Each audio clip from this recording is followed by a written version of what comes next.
Hello မင်္ဂလာပါအခုမျှဝေပေးမယ့်အကြောင်းအရာလေးကကြတော့ဒီမှာပျော်ရွှင်မှုကိုကိုယ်တိုင်ဖန်တီးပါဆိုတဲ့စာအုပ်လေးကိုဒီနေ့အနေနဲ့ညီမျှဝေပေးမှာပဲဖြစ်ပါတယ်ညီဒီမှာစာအုပ်လေးကိုကြည့်လိုက်တဲ့အခါမှာဒီအကြောင်းအရာလေးကိုတွားဖတ်မိလိုက်တဲ့အခါမှာဒီမှာအခုတလောဖြစ်ပျက်နေတဲ့အကြောင်းအရာလေးတွေနဲ့တွားပြီးတော့တိုက်ဆိုင်နေတာကိုလည်းတွားတွေ့ရတာမလို့ညီဝင်မျှပေးရခြင်းပဲဖြစ်ပါတယ်နော်ဒီဆရာရေးထားတဲ့စာအုပ်လေးရဲ့ဆရာကတော့မောင်ဖုံးဆရာမောင်ဖုံးပဲဖြစ်ပါတယ်ဒါလေးကိုညင်းဖတ်ပေးမှာပဲဖြစ်ပါတယ်โอเคကိုယ့်ရဲ့လုံရက်ကိုတဲ့ကောင်းအောင်ပြုပြင်ပါဆိုပြီးတော့ခေါင်းစဉ်လေးရေးထားပေးတာပါတယ်သူကောင်းလို့ကိုကပြန်ကောင်းနေဆိုရင်တမန်ရိုးကြစိတ်ပါပဲတဲ့သူမကောင်းလေကိုပြန်ကောင်းပေးရမယ်ဆိုတဲ့စိတ်ကအစစ်မြင့်တဲ့စိတ်ပဲတဲ့တမယိုကြစိတ်ဟာတဲ့သူကောင်းရင်ကိုလေးကောင်းမယ်သူမကောင်းရင်ကိုလေးမကောင်းဘူးဆိုတာမျိုးဖြစ်တတ်ပါတယ်တဲ့အစင်းမြင့်တဲ့စိတ်ကတော့သူမကောင်းပေမဲ့လေကိုကကောင်းပြီးမယ်ဆိုတဲ့စိတ်ထားမျိုးပဲဖြစ်ပါတယ်တဲ့ဒီတော့တဲ့ကိုအနေနဲ့တဲ့ကျင်လည်နေရတဲ့ပတ်ဝန်းကျင်မှာတမယိုကြစိတ်နဲ့နေထိုင်နေရလားတဲ့ဒါမှမဟုတ်ရင်အစင်းမြင့်တဲ့စိတ်နဲ့နေထိုင်နေရလားဆိုတာကိုကိုယ်တိုင်မေကွန်လေးထုတ်ပြီးတော့တဲ့ကိုဘာသာပြန်ပြီးတော့ဖြစ်ပြီးကြပါတဲ့ကိုယ့်ရဲ့စိတ်ကိုယ့်ရဲ့ဘဝကိုယ့်ရဲ့လုံရက်ကလည်းကိုယ့်ရဲ့ဘဝကိုယ့်ရဲ့ဇာတိတကလည်းကိုယ့်ရဲ့ဘဝကိုယ့်ရဲ့အတွေးကလည်းကိုယ့်ရဲ့ဘဝဖြစ်တဲ့အတွက်ကြောင့်မလို့ကိုယ့်ရဲ့စိတ်ကိုယ့်ရဲ့လုံရက်ကိုယ့်ရဲ့ဇာတိတကိုယ့်ရဲ့အတွေးအပေါ်မှာမူတည်ပြီးတော့ကိုယ့်ရဲ့ဘဝထင်ဟပ်မှာပဲဖြစ်ပါတယ်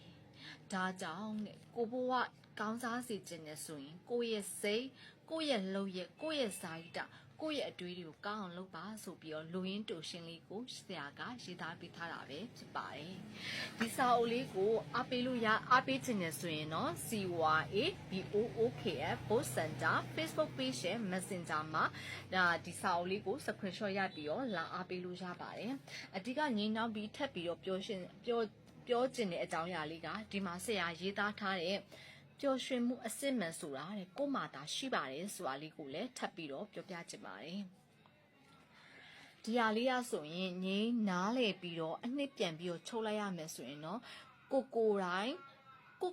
ပဲပြန်ပြီးတော့ကိုယ့်ရဲ့စိတ်ကိုယ့်ရဲ့ဘုတ်ကိုယ့်ရဲ့လုံရဲ့ကိုယ့်ရဲ့ဇာတိတာကိုယ့်ရဲ့အတွေးပေါ့ကိုယ့်ရဲ့စိတ်ဆိုလဲကိုယ့်ရဲ့အတွင်းစိတ်ထီကိုပြန်ပြီးတော့ပြန်လဲသုံးသက်စေချင်ပါတယ်ကိုယ့်ရဲ့လုံရဲ့ဆိုတာကအခုလုံနေတဲ့အပြုမှုတွေအပြောဆိုတွေအဲ့ဟာလေးတွေကလည်းကိုယ့်ရဲ့နောက်တစ်ချိန်မှာဘဝဖြစ်နိုင်တယ်နောက်ကိုယ့်ရဲ့ behavior ဆိုတာညီတို့ရဲ့အခုလုံနေတဲ့လုံရဲ့လေးတွေဇာတိတာလေးတွေညီတို့ဘယ်လိုပုံစံမျိုးနဲ့ပြုမှုတာလဲဘယ်လိုပုံစံမျိုးနဲ့လူတွေကိုကူညီပေးတာလဲဒါမှမဟုတ်လူတွေရဲ့ဒီအားနည်းချက်ကိုချနင်းပြီးတော့ကိုရီးယားတက်လန်းလှမ်းတာလားဒီလိုပုံစံမျိုးနဲ့ကိုပြန်ပြီးတော့သုံးသပ်အဲ့လိုကိုလှုပ်တဲ့ဥစ္စာကိုပဲကိုပြန်ပြီးတော့ခံစားရမယ်ပေါ့နော်နောက်ခါကျတော့ကိုယ့်ရဲ့အတွေးပေါ့ညီတို့ရဲ့အတွေးကလည်းညီတို့ရဲ့ဘဝအနေနဲ့အများကြီးသက်ဆိုင်နေတာကိုလည်းဆရာကဒီမှာပြောပြထားတာလေးတွေတွေ့နေရတယ်ပေါ့နော်โอเคနောက်ထပ်နည်းနည်းလေးနေထပ်ပြီးတော့ပြောပြချင်ပါသေးတယ်ကံပြင်လို့အကောင်းဆုံးဘဝတဲ့ကံတရားနဲ့အကျိုးပေးတာကအင်မတန်စမ်းကြဲတယ်လို့လူတယောက်ရဲ့စမ်းကလည်းအလွန်စမ်းကြဲပါပဲတဲ့လူတရားဟာနေချင်းညချင်းချမ်းသာတောင်းနိုင်တယ်လို့နေချင်းညချင်းလည်းဆင်းရဲသွားနိုင်ပါတယ်တဲ့ကုသိုလ်ကံအကျိုးပေးခြင်းကံစမ်းထခြင်းနဲ့ကံမြင့်ခြင်းတွေမှာလူတရားဟာဆင်းရဲသားဘဝကနေချမ်းသာတဲ့ဘဝကိုတိုးတက်သွားနိုင်တယ်လူတရားဟာစင်ရတာဘဝကနေချမ်းသာတဲ့ဘဝကိုကောက်ခါငင်ကရောက်ရှိသွားနိုင်တယ်လို့ပဲတဲ့အာကုသို့အကျိုးပေးခြင်းကံဆန်းညံ့နေခြင်းကံဖုံးညံ့နေခြင်းမှာချမ်းသာတဲ့ဘဝကနေစင်ရတဲ့ဘဝကိုလည်းမထင်မဖဲရောက်ရှိသွားပါတယ်ဒါကြောင့်ねချမ်းသာလို့လဲဂုံမမတ်ပါနဲ့တဲ့စင်ရသွားတတ်ပါတယ်အဲ့ဟာလေးကိုတတိထားစီခြင်းပါတယ်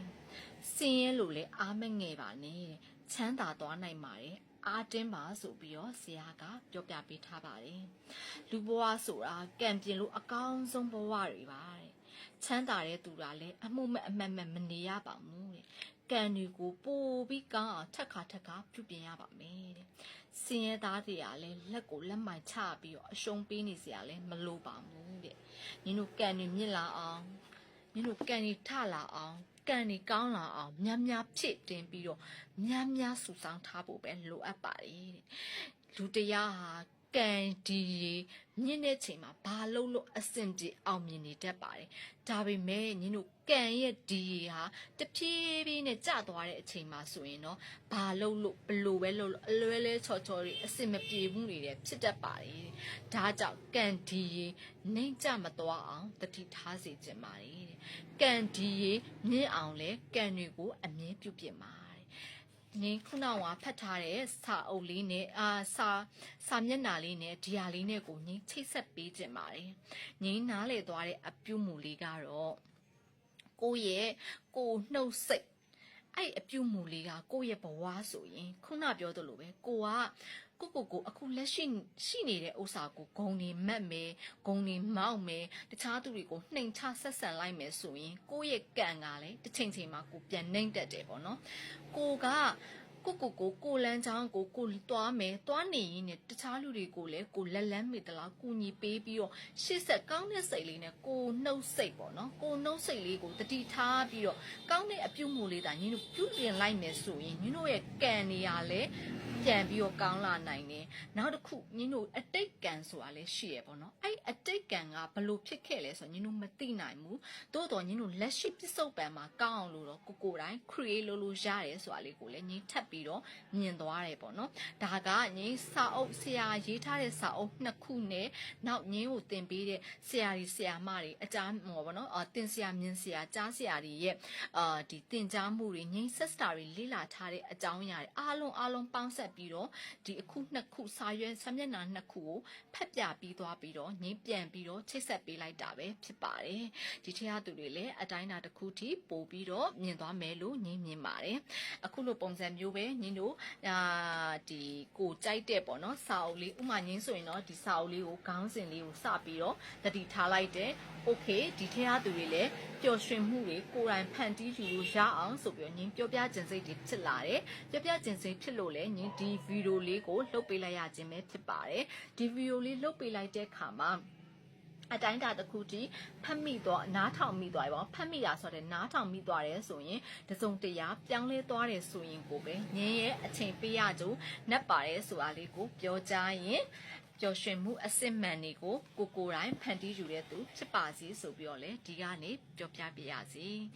ညီတို့နောက်ဗီဒီယိုတွေမှာအများကြီးပြန်ဆောင်တွေ့ပါမယ်